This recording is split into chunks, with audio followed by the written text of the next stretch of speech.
Hello everyone, कैसे हो आप सभी। आई होप आप सभी बहुत अच्छे होंगे।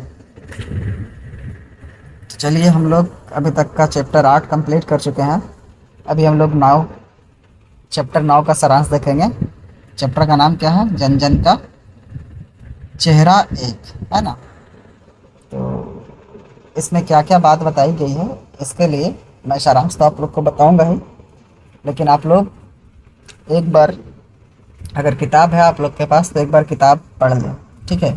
उससे अगर पढ़ लेंगे तो आप लोगों को बड़ा आसानी से ये सारी चीज़ समझ में आएगी, ठीक है। और आप लोग सवाल कर सकते हो। बिना पढ़े आप लोग सवाल कैसे करोगे, है ना। जो टॉपिक के बारे में आपको पता ही नहीं है, उस टॉपिक के बारे में आप सवाल कैसे करोगे। तो इसलिए सवाल करने के लिए क्या होगा, आप लोग को पहले उस टॉपिक को पढ़ना पड़ेगा, उस कहानी को, उस कविता को, है ना। तो एक बार पढ़ लें। और जिनके पास बुक नहीं है वो हमारे टेलीग्राम चैनल पर जा करके, ठीक है, बुक का चैप्टर वाइज नोट्स और सारा टाइप करके लिखा गया है, ठीक है। तो आप लोग वहाँ से डाउनलोड कर सकते हैं।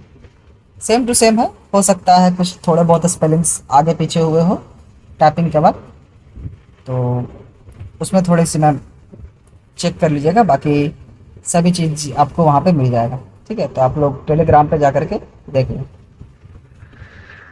तो आइए बढ़ते अपने चैप्टर की तरफ। चैप्टर का नाम क्या है? जन जन का चेहरा एक। और सारांश का पहला जो पार्ट होता है वह होता है लेखक परिचय। तो ये जानते हैं लेखक के बारे में।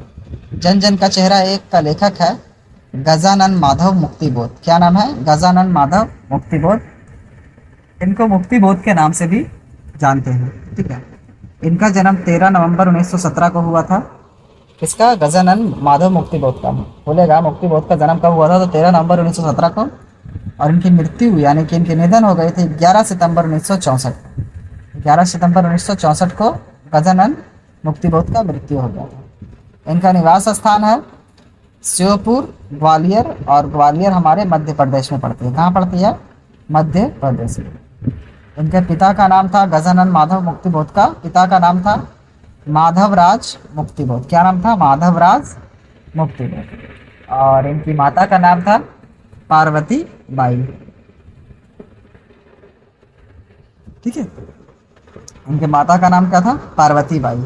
गजानन के बारे में थोड़ी सी और जानते हैं।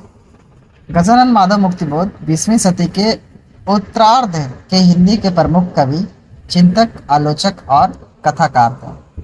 गजानन माधव कवि के साथ साथ ये आलोचक और कथाकार भी थे। ये कथाएं भी लिखा करते थे, है ना।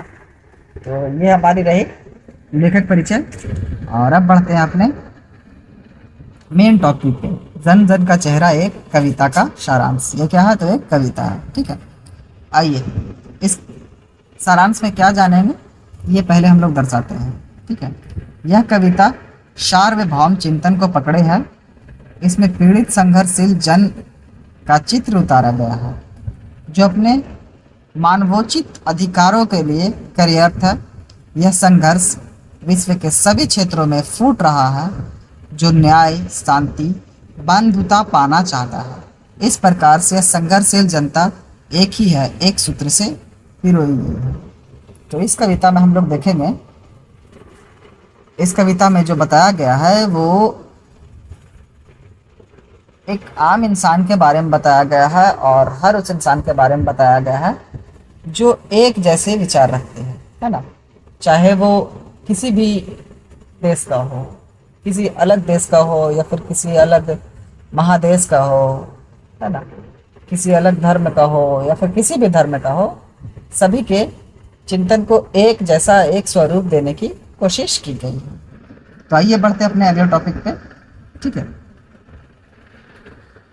बोलता है, जन एक ही धरातल पर खड़ा है, उसकी सोच भी एक ही है, उसकी पीड़ाएं भी समान है। इसी कारण जन जन का चेहरा एक है। वह जन फिर कहीं का हो, जन प्रकृति एक है, धूप, कष्ट, दुख, संताप एक है। चेहरे पर पड़ी झुर्रियाँ का रूप भी एक है और संघर्षशील मुट्ठियों का लक्ष्य भी एक है। कविता में बोलते हैं कि इंसान इसी धरातल पे है, इसी पृथ्वी पे है, उसकी सोच भी एक जैसी ही है, उसकी पीड़ाएं भी एक समान ही है, दुख। इसी कारण जो जन जन का चेहरा है वो सभी एक जैसा दिखता है। किसी के पास थोड़ा ज़्यादा दुख है तो किसी के पास कम है, किसी के पास ज़्यादा सुख है तो किसी के पास कम है, लेकिन सबको एक ही जैसा लालसा है, सब एक ही जैसा आशा रखते हैं, है ना। तो हर कोई चाहता है कि हाँ भाई मैं सफल हो जाऊं, मेरे पास खुद का घर हो, खुद का गाड़ी हो, है ना। बहुत से इंसान कहते हैं कि हाँ मैं सफल होने के बाद शांत रहना चाहता हूँ, है ना। तो इसी तरह से ये कविता में बताया गया है। बोलते हैं कि जन प्रकृति एक है, धूप कष्ट दुख संताप एक है। बोलता है जो इंसान के आसपास की जो प्रकृति है वो भी एक समान ही है। ये बोलते हैं कि धूप सबका लिए एक है, सबका कष्ट भी एक है, दुख भी है, जो भी है सब कुछ एक जैसा ही है सबके लिए। ये बोलते हैं कि इंसान के चेहरे पे जो पड़ने वाली झुर्रियाँ होती है, देखते हैं ना, जब आपकी दादी होगी या फिर बुजुर्ग होगी उनके चेहरे पे क्या होती है, हल्की हल्की चमड़ा जो होती है वो झूमने लगती है, उसे झुर्रियाँ बोलते हैं। बोलते हैं कि जब इसका ज़्यादा उम्र हो जाने के बाद जो झुर्रियाँ आती है वो भी सबके लिए है, ये लगे किसी खास के लिए,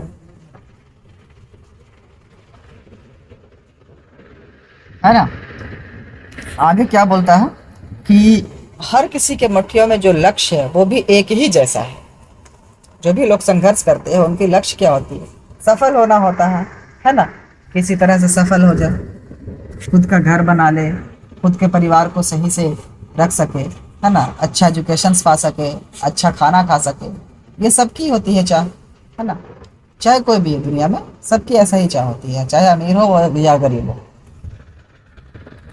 आगे क्या है पंक्ति में देखिए, यही नहीं यह एकता एकरूपता बड़ी विलक्षण है, हर स्थान पर एक ही है, जनता का दल उसका पक्ष भी एक ही है, यह लाल सितारा जो तुम देखते हो सर्वत्र एक ही है, समस्त नदियां की धारा भी समान ही है, शत्रु पक्ष एक, दुर्ग एक, सेनाएं एक, जन शोषक शत्रु भी एक ही है, सूर्य एक जो लाल लाल लाल किरणों से अंधकार चीर देती है।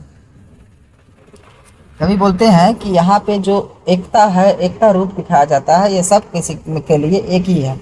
हर कोई चाहता है कि एकता के साथ रहे, है ना। हर कोई चाहता है कि एकता के साथ रहे, वो अपनी खुशी अपने दुख को हर किसी के साथ साझा कर सके, एक ऐसा समाज की वो कवि जो है लालसा करता है। वो बोलता है जनता का जो दल है या फिर उसका पक्ष भी है वो भी क्या है, एक जैसा ही है ना। उन्होंने कहा है कि हम लोग जो सितारा देखते हैं रात में, वो जो लाल लाल चमकता हुआ वो भी एक ही जैसा है ना। मतलब ये बोल रहे हैं कि ये नहीं कि दुनिया में कोई एक इंसान ही है, नहीं, हर इंसान के लिए उसके जैसा बहुत से लोग उसे मिल जाएंगे। अगर कोई बोलता कि हाँ भाई ये दुख तो सिर्फ मेरे लिए है, तो ऐसा नहीं है।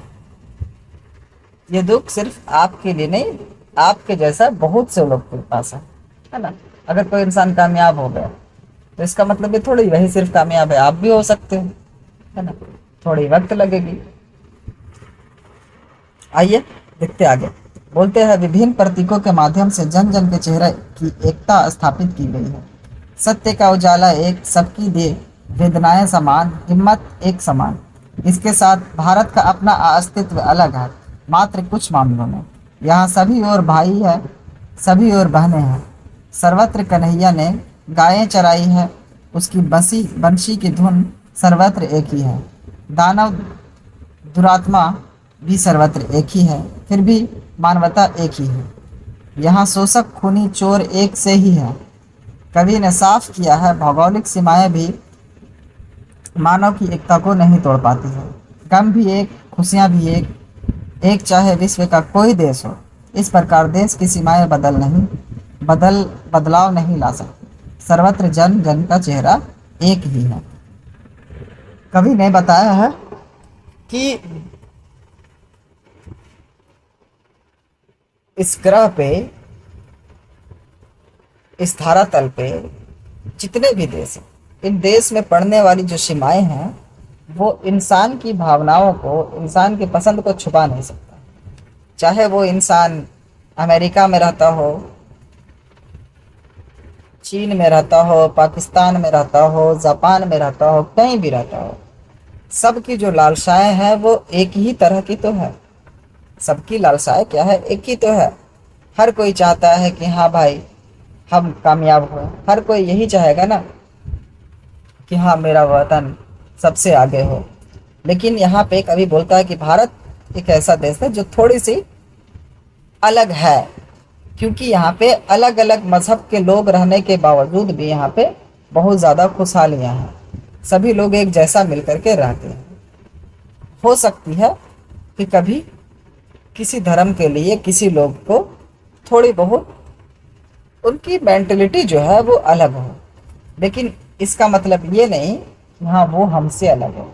उसकी कुछ देर के लिए सोचें अलग हो सकती है, लेकिन जब उसे आप अच्छा से समझाएंगे तो वो बात को समझेगा। तरीका उसका अलग हो सकता है किसी चीज़ को मानने का, है ना, लेकिन मकसद क्या है, एक ही है। इस कविता में यही बताया गया है कि भौगोलिक दृष्टि से आप देखें, सामाजिक दृष्टि से देखें, आप जिस दृष्टि से भी देखेंगे हर कोई आपको एक जैसा ही दिखने वाला है। अगर लोगों के बीच में दरार आ जाती है, देश की सीमाएं आ जाती है, तो उससे ये नहीं होगा कि हाँ मेरा सम्मान किसी इंसान के लिए कम होगा या फिर किसी इंसान के प्रति लगाव कम होगा। अगर कोई मेरा दोस्त है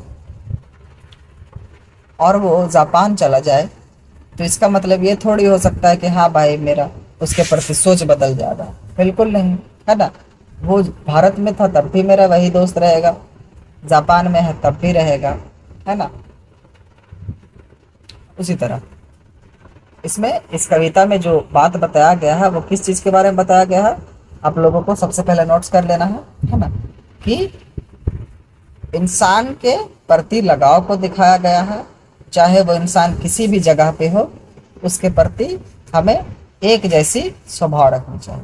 हो सकता है कि अगर कोई इंसान क्राइम कर रहा है, कुछ गलत कर रहा है, तो उसे सुधारने की कोशिश करनी चाहिए और उसे अपने समाज में लाने की कोशिश करनी चाहिए, है ना। तो चलिए, ये सारांश बड़ा ही अच्छा था और इसलिए मैं बोलता हूँ आप लोग एक बार इस कविता को पढ़ लेना, ठीक है।